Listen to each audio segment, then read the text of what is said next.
এসব বলবেন তো দূর থেকে বলার কি দরকার ছিল?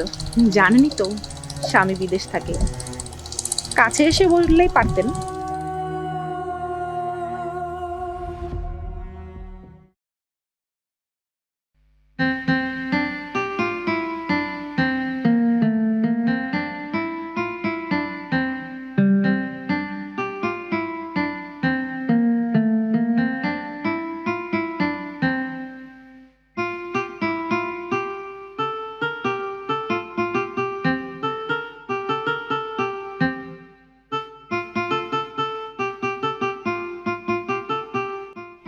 কি ব্যাপার?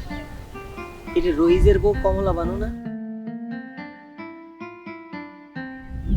আরে রহিজ তো 1 বছর হলে বিদেশে আছে।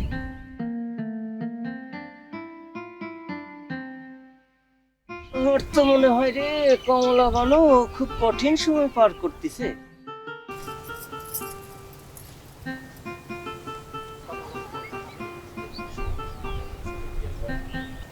কি ব্যাপার? এটা তো উত্তরপাড়ার রজব, আমার দিকে কেমন করে ট্যাপ ট্যাপ করে তাকাচ্ছে। কি ব্যাপার? কমলা বানু দেখি আমার দিকে তাকাইলো। এ তো দেখছি আবার তাকাচ্ছে। কিন্তু মনে হয় আমার ইশারা সে বুঝতেছে না। কিছু একটা মতলব তো মনে হচ্ছে আমার আছে। এইভাবে কাছে যাওয়া কি ঠিক হবে?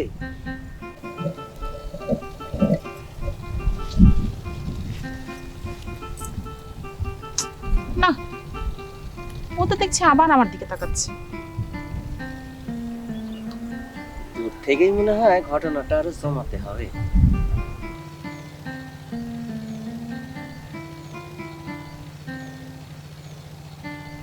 আচ্ছা, ও এভাবে দূর থেকে কি বোঝাতে চাচ্ছে?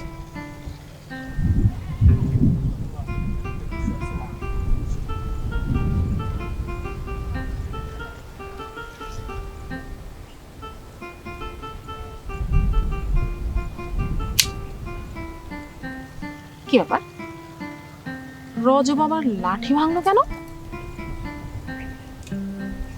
না, মনে হচ্ছে উত্তম মাধ্যম কিছু একটা হবে। এমনও তো হতে পারে এই জমিটা তারই। না বাবা, যাই, আমি পাশের জমিতেই যাই।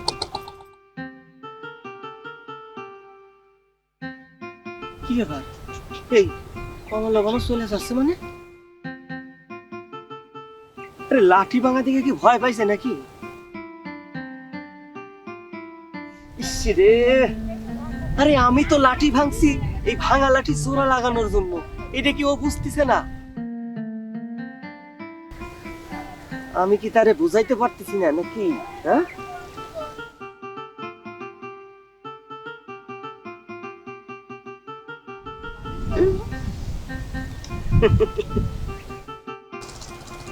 এই জমিতে আসার পরও রজব কেন আমার সাথে এমন করছে?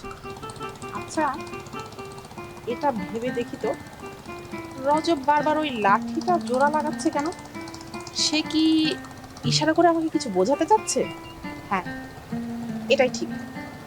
আমার মনে হয় সে বোধহয় আমাকে কাছে পেতে যায়, সেই জন্যই একটা লাঠির সাথে আরেকটা লাঠি বারবার জোড়া লাগাচ্ছে। না, রজবকে কাছে না ডাকলে তো ব্যাপারটা ক্লিয়ার হবে না।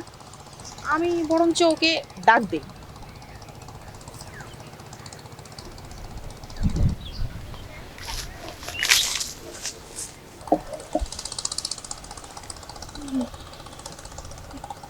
এসব বলবেন তো দূর থেকে বলার কি দরকার ছিল? জানেনই তো স্বামী বিদেশ থাকে, কাছে এসে বললেই পারতেন। মানে ওই সরাসরি বলা একটু ভয়ের ব্যাপার না? হাজার হলেও পরের বউ বলে কথা, তাই দূর থেকে একটু বাজিয়ে নিলাম আর কি। তো শুধু দূর থেকে বাজাবেন, কাছ থেকে একটু বাজায় দেখবেন না? আরে তেমন জায়গা তো এই আশেপাশে দেখতে পাচ্ছি না, খালি মাঠ আর মাঠ। আমি বলছি কি, তেমন কোনো জায়গাটাকে আছে নাকি? আপনার আপত্তি না থাকলে জানেনই তো আমার বাড়ি ফাঁকাই আছে, সেখানে গিয়েই ইচ্ছে মতো বাজাতে পারবেন। তাহলে তো হয়েই গেল, হ্যাঁ, এতদিনের স্বপ্ন সাদ আজকে বোধহয় পূর্ণ হতে চলেছে।